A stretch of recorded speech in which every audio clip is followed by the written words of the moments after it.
ओम शांति। 15 अक्टूबर 2022।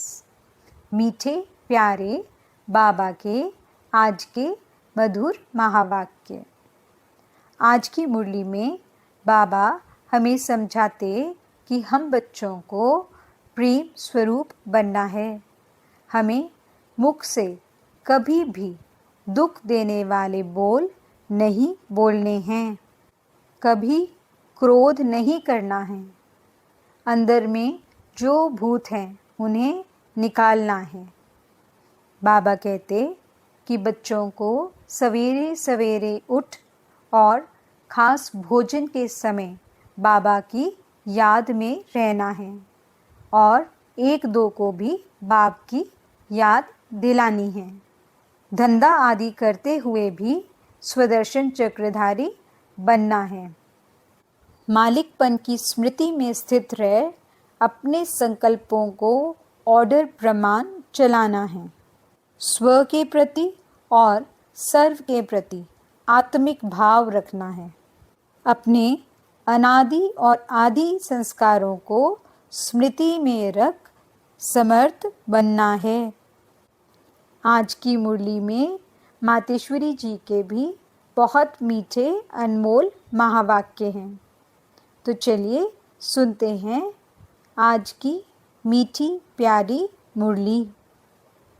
ओम शांति। बाबा कहते, मीठे बच्चे सवेरे सवेरे उठ याद में बैठने का अभ्यास डालो। भोजन पर भी एक दो को बाप की याद दिलाओ। याद करते करते तुम पास विद ऑनर हो जाएंगे। प्रश्न: किस एक कमी के कारण बच्चों की रिपोर्ट बाप के पास आती है? उत्तर: कई बच्चे अभी तक प्रेम स्वरूप नहीं बने हैं। मुख से दुख देने वाले बोल बोलते रहते हैं, इसलिए बाप के पास रिपोर्ट आती है। बच्चों को बहुत प्रेम से चलना है। अगर स्वयं में ही कोई अवगुण रूपी भूत होगा तो दूसरों का कैसे निकलेगा? इसलिए देवताओं जैसा प्रेम स्वरूप बनना है, भूत निकाल देना है। गीत: आखिर वह दिन आया आज जिसका रास्ता तकते थे। ओम शांति। बच्चे गरीब निवास बाप को जान चुके हैं और बाप की याद में बैठे रहते हैं। भर आँखों से किसको भी देखें, कर्मेंद्रियों से कर्म भी करें, परंतु गाया जाता है हाथों से कर्म करते रहो, दिल माशूक तरफ लगाते रहो।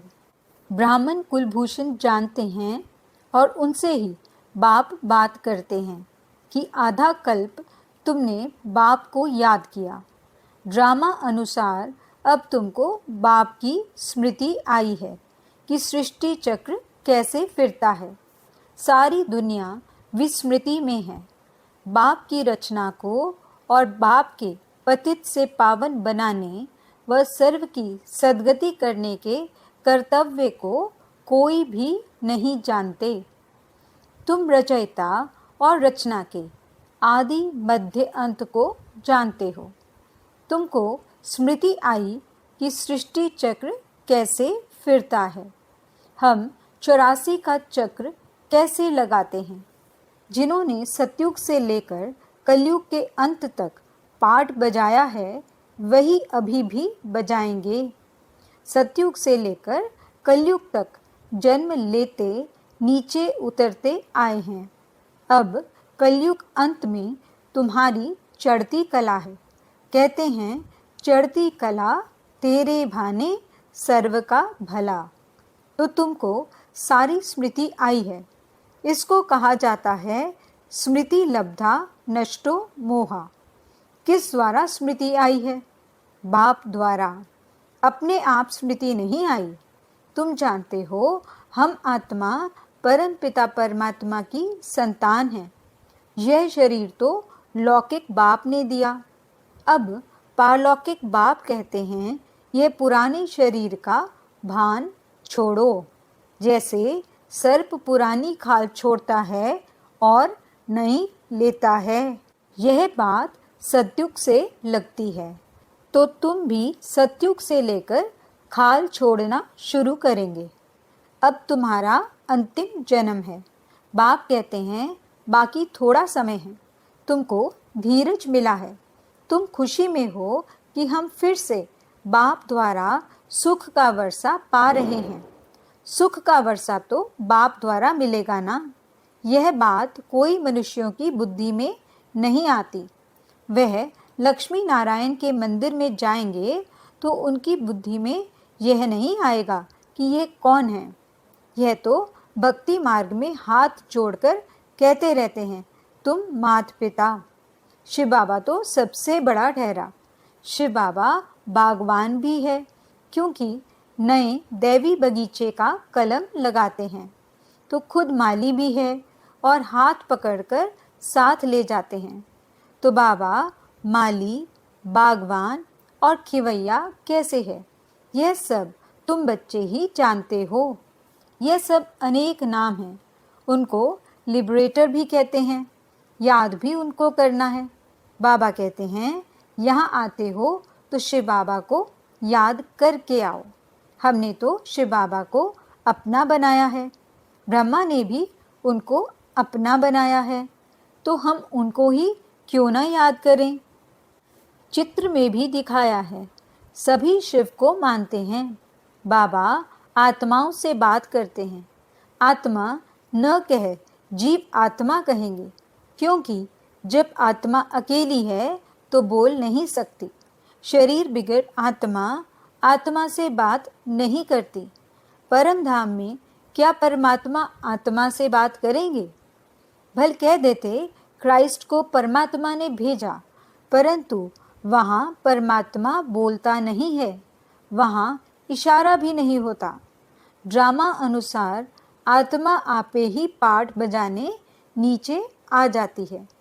आत्मा में पाठ भरा हुआ है, तो आत्मा नीचे आकर शरीर धारण कर पाठ बजाती है।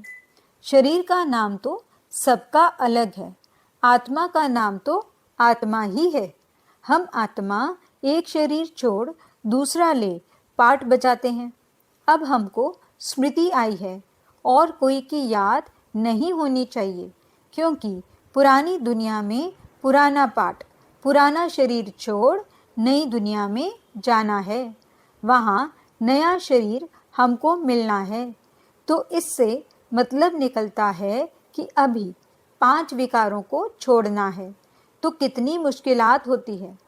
देखो बच्चे लिखते हैं, काम क्रोध का तूफान आता है, तो बाबा कहते हैं बच्चे दे दान तो छूटे ग्रहण। इस समय आत्मा पर ग्रहण लगा हुआ है।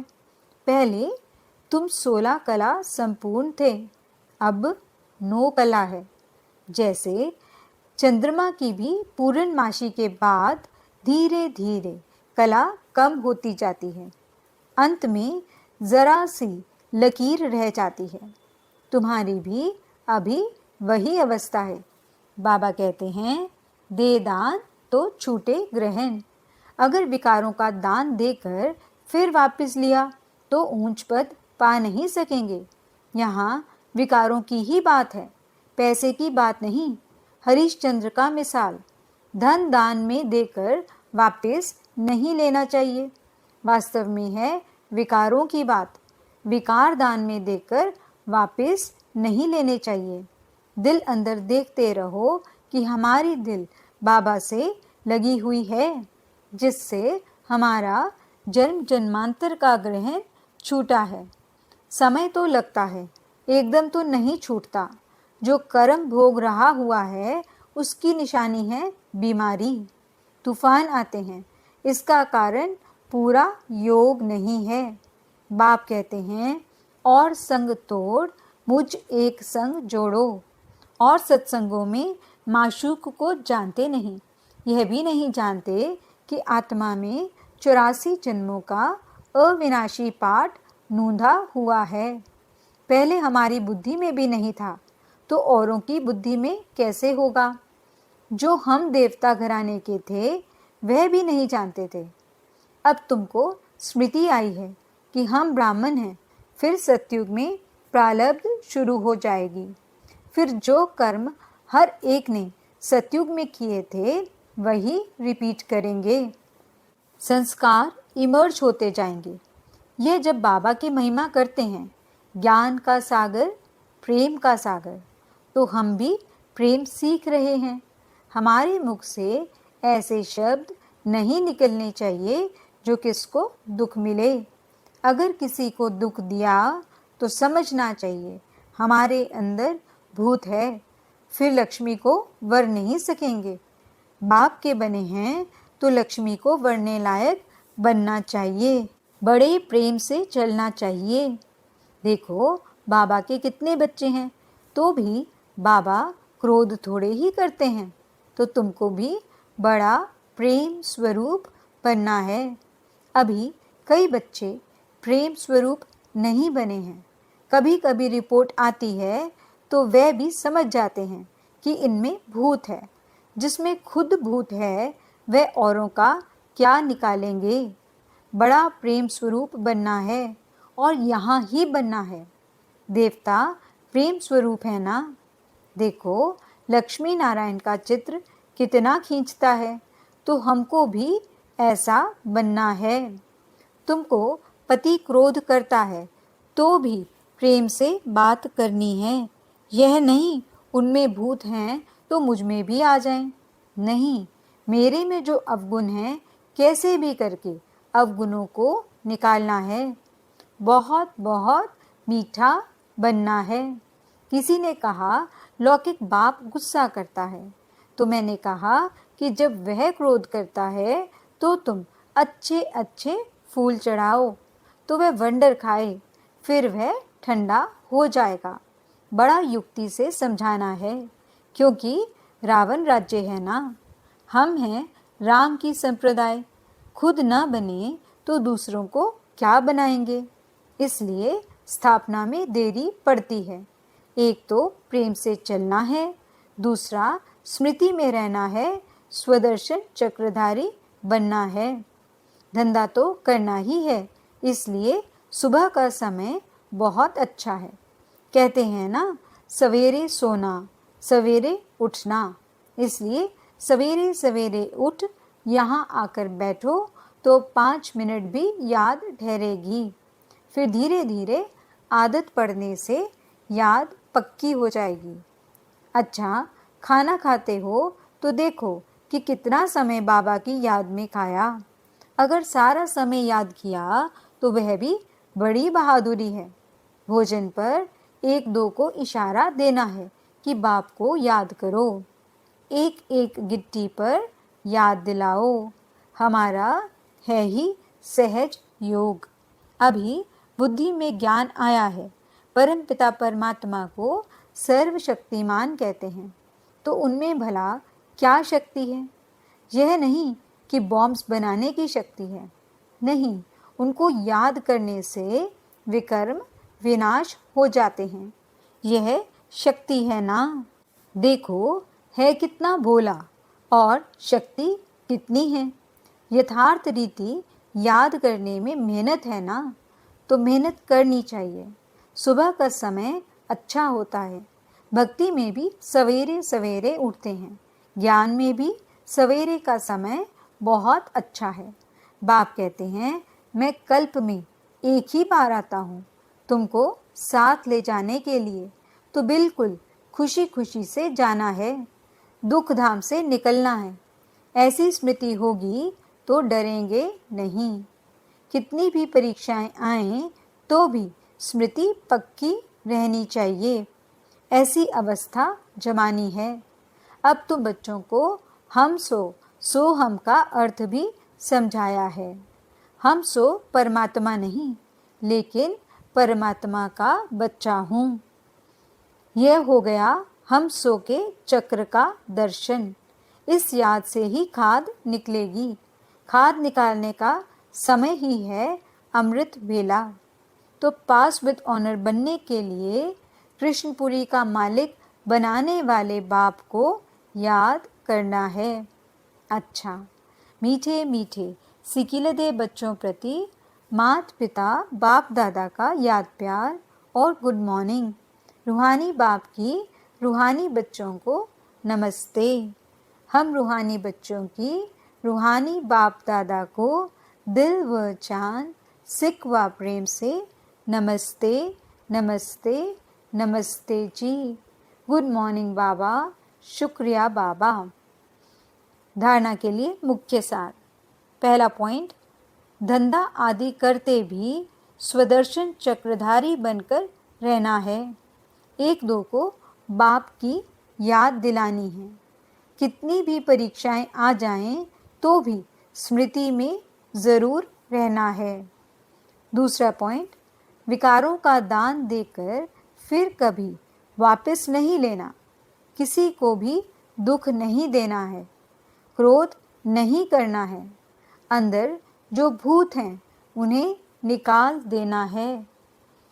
वरदान, मालिकपन की स्मृति द्वारा परवश स्थिति को समाप्त करने वाले सदा समर्थ भव। जो सदा मालिकपन की स्मृति में स्थित रहते हैं उनके संकल्प ऑर्डर प्रमाण चलते हैं। मन मालिक को परवश नहीं बना सकता। ब्राह्मण आत्मा कभी अपने कमज़ोर स्वभाव संस्कार के वश नहीं हो सकती। जब स्वभाव शब्द सामने आए तो स्वभाव अर्थात स्व प्रति व सर्व के प्रति आत्मिक भाव, इस श्रेष्ठ अर्थ में टिक जाओ। और जब संस्कार शब्द आए तो अपने अनादि और आदि संस्कारों को स्मृति में लाओ तो समर्थ बन जाएंगे। परवश स्थिति समाप्त हो जाएगी। स्लोगन, वरदानों की शक्ति जमा कर लो तो परिस्थिति रूपी आग भी पानी बन जाएगी। मातेश्वरी जी के अनमोल महावाक्य। पहला, बदनसीबी और खुशनसीबी। अब ये 2 शब्दों का मदार किस पर चलता है? यह तो हम जानते हैं कि खुशनसीब बनाने वाला परमात्मा और बदनसीब बनाने वाला खुद ही मनुष्य है। जब मनुष्य सर्वदा सुखी है तो उन्हों की अच्छी किस्मत कहते हैं, और जब मनुष्य अपने को दुखी समझते हैं तो वो अपने को बदनसीब समझते हैं। हम ऐसे नहीं कहेंगे कि बदनसीबी व खुशनसीबी कोई परमात्मा द्वारा मिलती है। नहीं, यह समझना बड़ी मूर्खता है। परमात्मा तो हमें खुशनसीब बनाता है, परंतु तकदीर को बिगाड़ना व बनाना यह सब कर्मों के ऊपर ही मदार है। यह सब मनुष्यों के संस्कारों के ऊपर ही है। फिर जैसे पाप और पुण्य का संस्कार भरता है वैसे तकदीर बनती है, परंतु मनुष्य इस राज को ना जानने के कारण परमात्मा के ऊपर दोष रखते हैं। अब देखो, मनुष्य अपने को सुखी रखने के लिए कितनी माया के तरीके निकालते हैं। फिर उस ही माया से कोई अपने को सुखी समझते हैं और कोई फिर उस ही माया का संन्यास कर माया को छोड़ने से अपने को सुखी समझते हैं। मतलब तो कई प्रकार के प्रयत्न करते हैं, परंतु इतने तरीके करते भी रिजल्ट दुख के तरफ जा रही है। जब सृष्टि पर भारी दुख होता है तब उसी समय स्वयं परमात्मा आए गुप्त रूप में अपने ईश्वरीय योग पावर से दैवी सृष्टि की स्थापना कराए सभी मनुष्य आत्माओं को खुशकिस्मत बनाते हैं। दूसरा पॉइंट, जिस समय ओम शांति कहते हैं तो उसका यथार्थ अर्थ है मैं आत्मा सालिग्राम उस ज्योति स्वरूप परमात्मा की संतान हूँ। हम भी वही पिता ज्योतिर्बिंदु परमात्मा के मुआफिक आकार वाली हैं। बाकी हम सालिग्राम बच्चे हैं तो इन्हों को अपने ज्योति स्वरूप परमात्मा के साथ योग रखना और लाइट माइट का वर्षा लेना है। उस निराकार परमात्मा को श्वासों श्वास याद करना, इसको ही अजपा जाप कहा जाता है। अजपा जाप माना कोई भी मंत्र जपने के सिवाय नेचुरल उस परमात्मा की याद में रहना, इसको ही पूर्ण योग कहते हैं। योग का मतलब है एक ही योगेश्वर परमात्मा की याद में रहना। तो जो आत्माएं उस परमात्मा की याद में रहती हैं, उन्हों को योगी अथवा योगिनियाँ कहा जाता है। जब उस योग अर्थात याद में निरंतर रहें, तब ही विकर्मों और पापों का बोझ नष्ट होता है और आत्माएं पवित्र बन भविष्य जन्म में देवताई प्रारब्ध पाती हैं। अब यह चाहिए नॉलेज, तब ही योग पूरा लग सकता है। तो अपने को आत्मा समझ परमात्मा की याद में रहना, यह है सच्चा ज्ञान। अच्छा, ओम शांति।